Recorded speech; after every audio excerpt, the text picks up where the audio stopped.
Hello everyone, welcome to our YouTube channel. आज के इस वीडियो में हम लोग डिस्कस करेंगे आरपीएससी असिस्टेंट प्रोफेसर एबीएसटी के previous year question papers. So let's start. The question is application of fund is. इसमें जो जो ऑप्शंस दिए गए हैं उनमें से कौन सा एप्लीकेशन ऑफ फंड है। एप्लीकेशन ऑफ फंड कब होता है? जब वर्किंग कैपिटल में कोई चेंज हो। तो यहाँ पे ऑप्शंस क्या है? Acceptance of suppliers bills of exchange. अब बिल ऑफ एक्सचेंज एक्सेप्ट किया तो यहाँ पे कोई चेंज होगा नहीं वर्किंग कैपिटल में। Deposit of cash into bank, यहाँ पे भी नहीं होगा। कैश को हमने बैंक में डिपॉजिट किया है तो उससे एसेट में कोई डिफरेंस आएगा नहीं, बस इधर से उधर ट्रांसफ़र हुआ है। Endorsement of bills receivable in favour of creditors. अब बिल्स रिसीवेबल को हमने क्रेडिटर्स को दे दिया तो यहाँ पे जितने से हमारे एसेट्स कम हुआ उतने से ही लायबिलिटीज़ भी कम हो गई। तो यहाँ पे भी हमारे वर्किंग कैपिटल में कोई चेंज नहीं आया है। तो यहाँ पे हमारा कोई भी एप्लीकेशन ऑफ फंड नहीं है। तो करेक्ट आंसर हमारा फोर्थ बन जाएगा। नेक्स्ट क्वेश्चन क्या है? Received a dividend on investment of ₹50,000 out of which 30,000 is related to pre-acquisition profit. Sources of fund will be.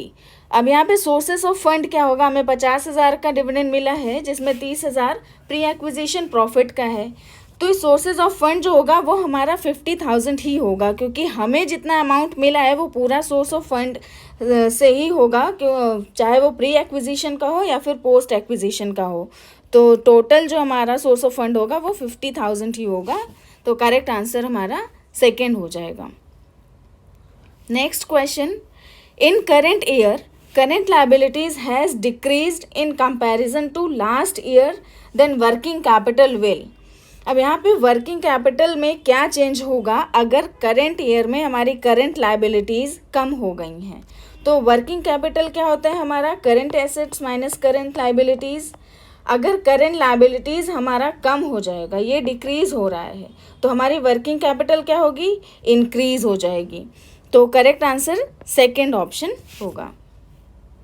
Next question, in which year the Institute of Chartered Accountants of India issued revised accounting standard 3?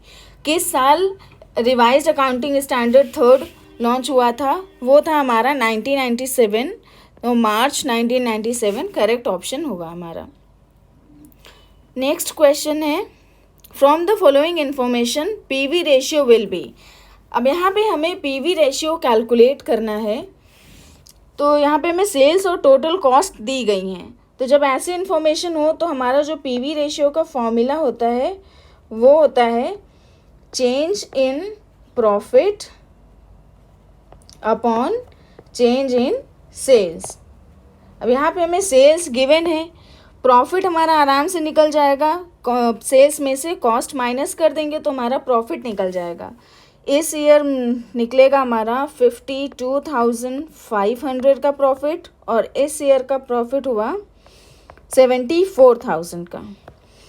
तो change in profit क्या हुआ? हम 74,000 में 52,500 minus कर देंगे तो change in profit होगा हमारा 21,500।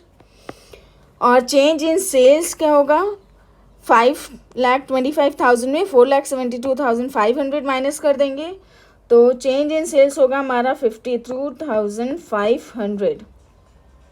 इसको हम सॉल्व कर लेंगे तो हमारा पीवी रेशियो निकल आएगा। तो ये होगा हमारा 40.95%।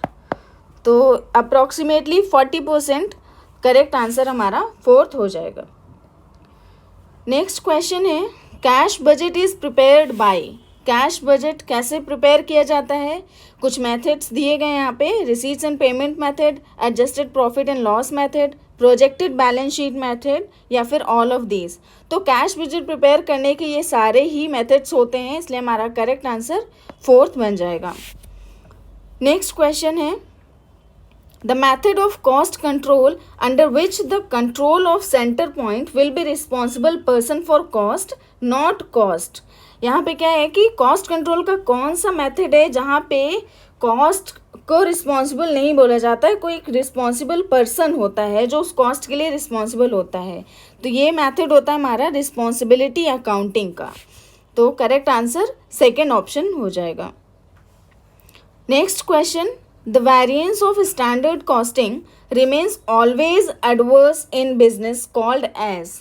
यानी ऐसा कौन सा वेरिएंस है स्टैंडर्ड कॉस्टिंग का जिसका वेरिएंस हमेशा एडवर्स होता है? तो ये होता है हमारा आइडल टाइम वेरिएंस। इसका वेरिएंस कभी भी फेवरेबल नहीं होता है, हमेशा एडवर्स में ही आता है। नेक्स्ट क्वेश्चन है, debt service ratio is. Debt service ratio का फॉर्मूला क्या होता है? वो होता है हमारा EBIT अपॉन इंटरेस्ट। तो ये हमारा फर्स्ट ऑप्शन में दिया गया है, तो करेक्ट आंसर भी फर्स्ट हो जाएगा। नेक्स्ट क्वेश्चन है, trading on thick equity means. Thick equity का मतलब होता है कि हैवी अमाउंट या फिर बहुत ज़्यादा इक्विटी। अगर हम बहुत ज़्यादा इक्विटी पे ट्रेडिंग कर रहे हैं तो उसका क्या मतलब हुआ? उसका मतलब हुआ कि हमारी इक्विटी जो है वो डेट से ज़्यादा है। तो करेक्ट आंसर थर्ड हो जाएगा। आज के वीडियो में इतना ही, बाकी के क्वेश्चंस हम नेक्स्ट वीडियो में डिस्कस करेंगे। Till then bye bye.